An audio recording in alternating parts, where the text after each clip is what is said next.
Sa may exponential natin eh. Ha? Huwag pa lang na? X to the? Okay na.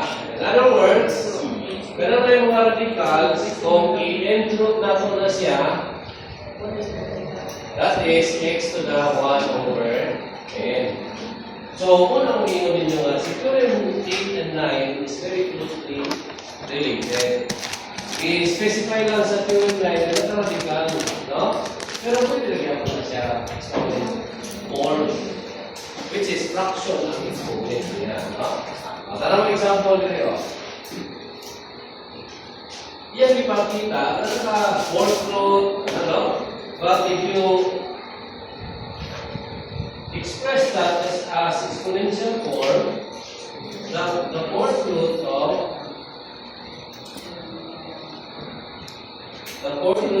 8x is actually 8x raised to the power 1/4. Then, pwede rin natin ito gamitan of exponents, but in this case, di ba kinahanglan, okay?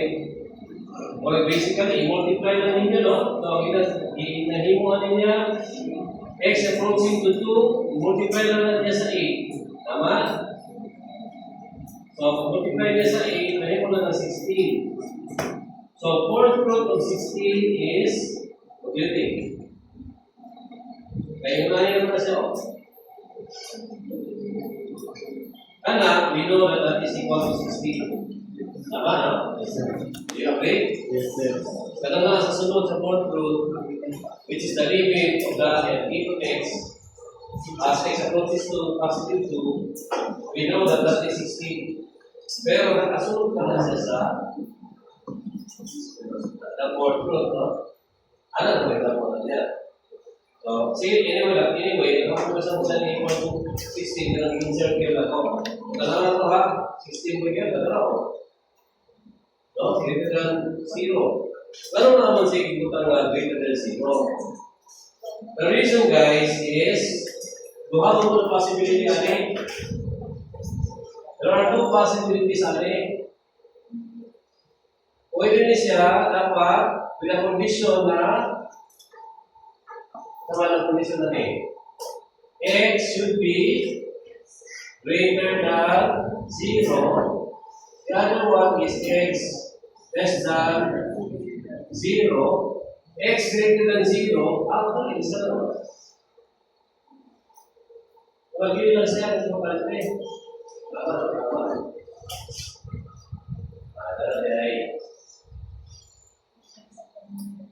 Nasa condition specifically, or restriction is that. This is dapat x is greater than 0 when n is at r is even. Okay. Wala na ang condition niya. Pero kung r, ano na ang problema na? Pwede na greater than 0, less than 0, equal to 0. Wala tayong problema na, no? Pero in particular, when n is even, kaya mga number na nasa gilid sa radical ba? Dapat give daw greater than 0.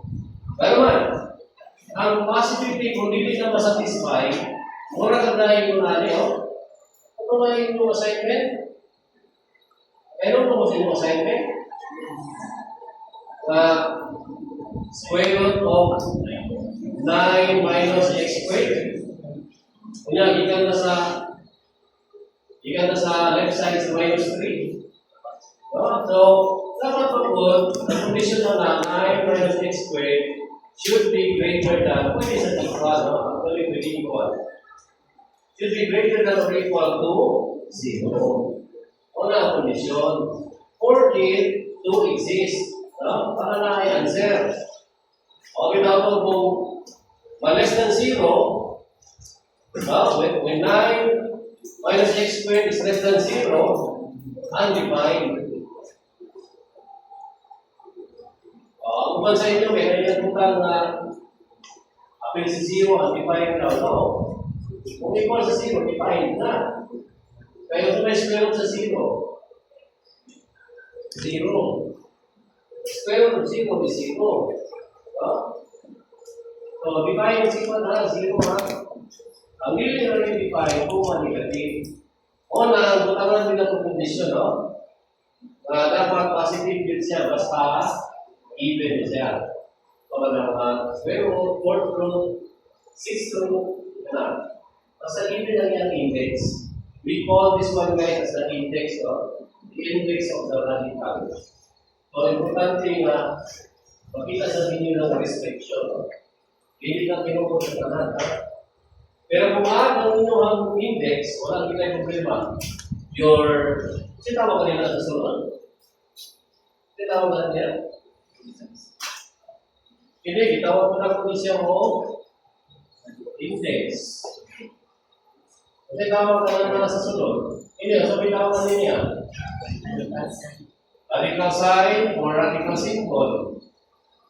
Radical sign. Eh, kung sign mo po, naalala itong plus or minus, no? Mas maayo gamiton, symbol, radical symbol. Saan na sa sunod? Titawag ka na ba rin?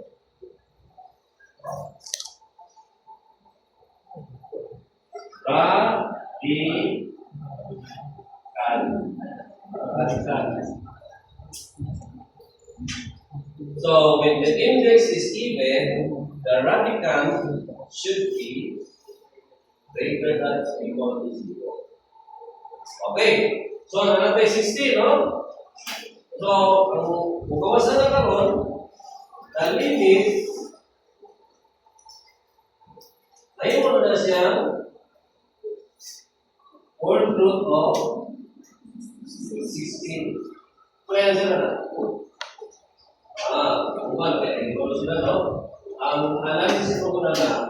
You have a radical, you think of a number such that when you multiply it 4 times, magawas ang 16. Walang kana, no? Pero what if dili mo magiging number na of course, no use of calculator ni calculus. Dili mo tagaan ng number na dili ma-extract. Otherwise, kung dili ma-extract, limit as like that. So, dahil ako sa mga you limit as like that. Square root of 5. Assist na lang siya. Square root of 5 is simply square root of 5. Pero kung mayroon ng square root of 8, sama na siya, sama na siya. That is not the final answer. No, in radicals, you are also required to simplify it. Oo, si final answer yun. Orang na-caption pa. Now, kung yung 4 over 8, that is not the final answer. Kasi may final answer sa 4 over 8. Dahil pa, 4 over 8, yan po na 2 square. 4 over 8, dapat ang isulat nyo as final answer, 1/2 yun. Hindi pwede nga, final answer mo, 4 over 8. No, it's not allowed. No? We have a rule to follow in algebra, in mathematics, in general. You have to express your final answer in its simplest form. The same with the radicals. You have to simplify it. So what's the simplest form of square root of 8? 2 square root. Dahil mo the 2 square root of 2, that's correct. Ano yung mga simplest form? Karoon, ang upan, tingala na. 2 square root of 2 na. Ano ba na ba Kaya ang square root of 8, nahimo mo na ang square root of 4 times 2. Kanang 4 ng God, perfect square.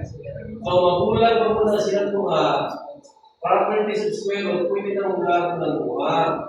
Katong na ay mag-extract mo exactly ang square root, ilahi. So, may answer na square root of 4. 2. Di namin din 2 square root of 4. Diba? Simplify. You have to think of a perfect number na square. Kaya square root 1. Pero kung cube root, sabi niyo una-una cube root. Ha? Like for example, cube root of 54.